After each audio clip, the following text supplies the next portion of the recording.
Welcome everybody to GoLocal Live. I'm Josh Fenton, CEO and co-founder. I want to welcome everybody and hope they had a great weekend, a safe weekend. Couple quick updates. If you haven't seen it this morning, there's a story looking at the two major projects, development projects in downtown Providence, the Fain Tower and the rehab of Superman Building, and what the implications are of the pandemic on those two major projects that would instill about $500 million into the Rhode Island economy. Obviously, both of them being towers have some complications, additional complications due to the health concerns. Let's now go down to Washington, D.C. Darrell West from Brookings. Darrell, thanks so much for joining us. Josh, nice to be with you. As always, before we got started, I said the last time you were on was early in April. That seems about 15, 20 years ago in the pandemic timeline. Absolutely. I mean, it's been an amazing year, and the next 4 months, of course, are going to be very wild leading up to the 2020 election. So everybody's paying attention to what's going on in DC now. Okay, so let's talk about, you have a new book out called Turning Points. It's looking at artificial intelligence. This is your second book on AI. You've become one of the foremost experts on the issue and the implications of it, both from an economic standpoint and an ethical standpoint. Give an overview of Turning Points.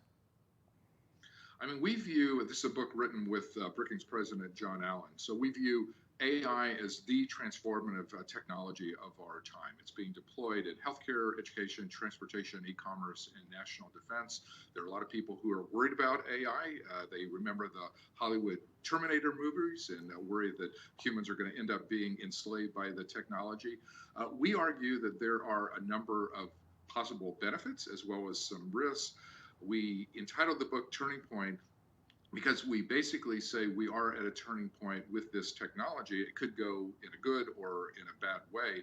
The crucial factor is really the public policy, that we need to get the public policy right. And if we do, then we should be able to avoid some of the worst scenarios and gain some of the benefits of AI. And just for the record, your co-author is a former Marine Corps 4-star general, is that correct?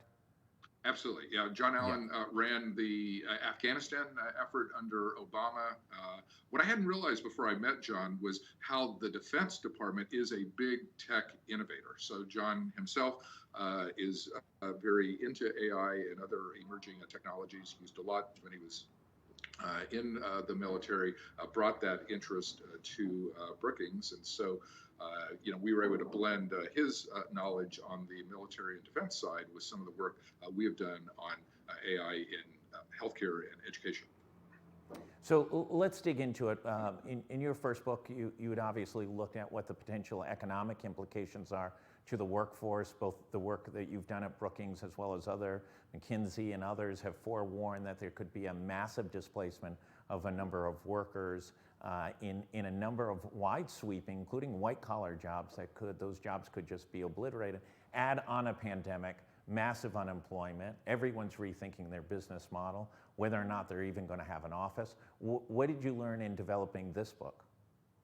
In this book, we really pay attention to the ethical and societal ramifications of AI. So part of it is the impact on jobs, but also just how AI is reshaping healthcare. Like, we're in the middle of a pandemic. There are researchers using AI to scan the scientific literature to try and develop new drugs, new therapies, and new vaccines. So there are a number of beneficial uses. We're seeing applications in healthcare, in transportation. The whole move towards autonomous vehicles is really about AI. So there are lots of different uses that are emerging, but people are worried about bias. They're worried that there's going to be a different impact on different groups in society. People are worried about human safety, like particularly when you're talking about autonomous vehicles, like, are they going to be safe for humans? People are interested in basically how AI is going to affect them and whether humans are going to be able to remain in charge of the technology. Darrell, you were at Brown University for a couple decades. You saw Rhode Island drivers. Could autonomous vehicles possibly be more dangerous than driving on 195 on a Friday afternoon? Yeah, that is a funny question. It turns out, autonomous vehicles actually are definitely going to be safer than humans.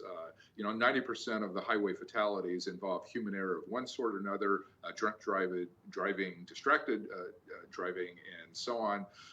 For all of the ills of AI and autonomous vehicles, they're not going to get drunk and they're not going to be distracted. But people worry, I think, more about being killed by a machine and an autonomous car than a drunk driver. So we've already seen a few fatalities. They get front page news coverage. So people are worried about that technology, even though it actually is going to be safer in the long run. Well, and whenever one of those incidents take place, those with a vested interest in continuing the existing automotive structure seem to gin those things up, whether it's AAA or otherwise.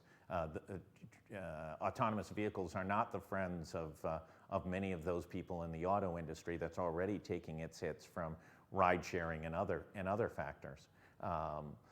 Let's jump over to the ethics of it. Listen, I can't remember when it was, the 80s, the 90s, and cloning sheep was the ethical question of our lifetime.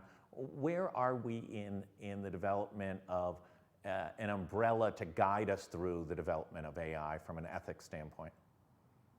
I mean, in our book, we actually try and present an ethical blueprint and a policy blueprint for moving forward, because obviously there are a number of problems that already have developed with AI. There's been concern about financial institutions engaging in digital redlining, that basically using the technology to not make loans, not give mortgages to certain people. So that is a big problem.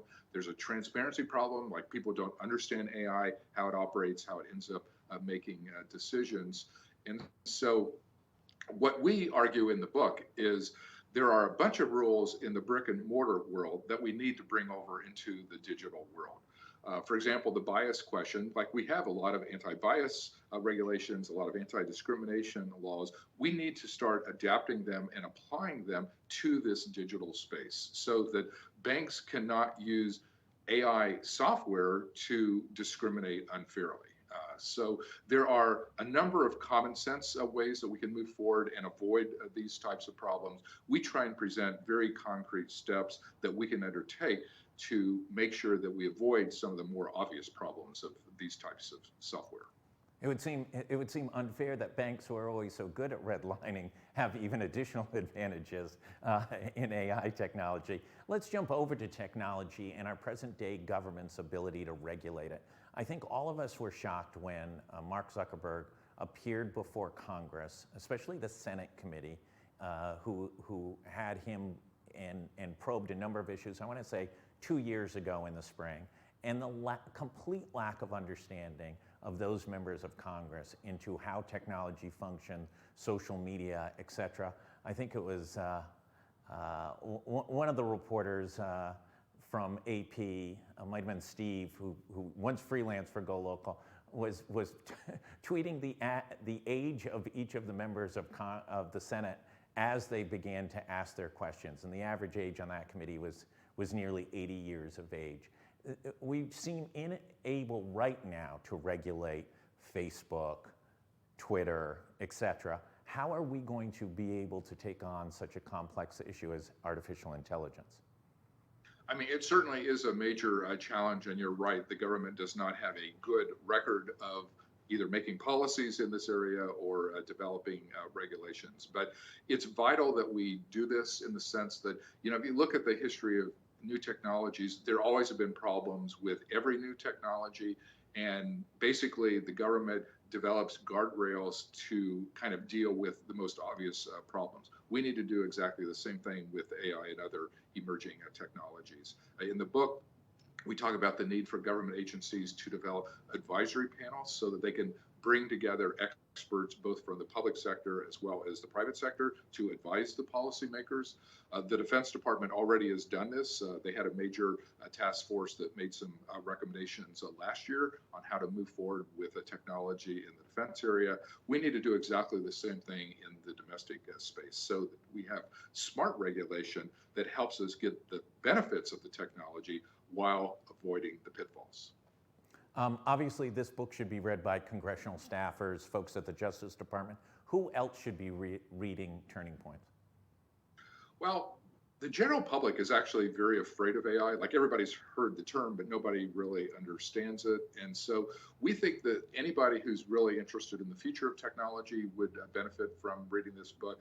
We tried to present the book as everything you wanted to know about AI, but we're afraid to ask. So we explain what it is, how it's being used, what the problems are, how we can move forward. So if people want like a very readable overview of AI, this is a book for them. Darrell, last question. How much of a job killer, we've seen the reports, we've talked about it previously, how much of a job killer is AI going to be on what we know today to be employment? AI is going to take some jobs, certainly in the finance area. That's already proving to be the case. The retail sector is starting to move towards automated stores without sales clerks. So there's jobs that are lost there.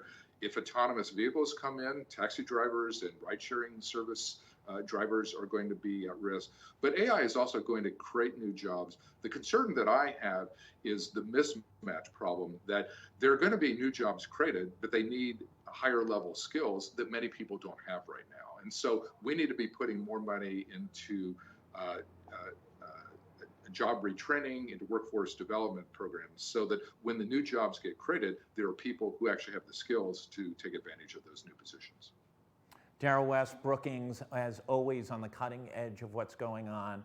If you haven't tracked all of Darrell's books, whether it was an early book on Patrick Kennedy through the influence of billionaires on our political system to now 2 books in a row that are very insightful onto artificial intelligence, please take a moment and delve into those books. Darrell, you get the last word. What should people in Rhode Island know about AI? They need to figure out how it's going to affect them. This really is going to be a revolution that unfolds over the next 5 to 10 years. And if we don't understand it, we're not going to be able to control it. So people really need to kind of beef up their knowledge about how this technology is going to operate. Darrell West, thank you so much. For everybody else, we're going to have an interesting interview about care.com, an online software that Governor Raimondo's been pushing to Rhode Islanders. Was recently fined $1 million by California prosecutors in a settlement agreement. And we've got a writer who's done a lot of work in this area. He'll be joining us in about 10-15 minutes. And then at 12 noon, Dr. Michael Fine, former director of health, talking about some disturbing trends that are now popping up in Rhode Island relative to coronavirus, especially in the hottest of hotbeds, Central Falls, that has seen a massive increase in the number of positive cases and a very significant increases in the number of individuals seeking tests, which is also a danger zone. Thanks, everybody. We'll be back in about 10 minutes. Appreciate it, and please, please stay safe.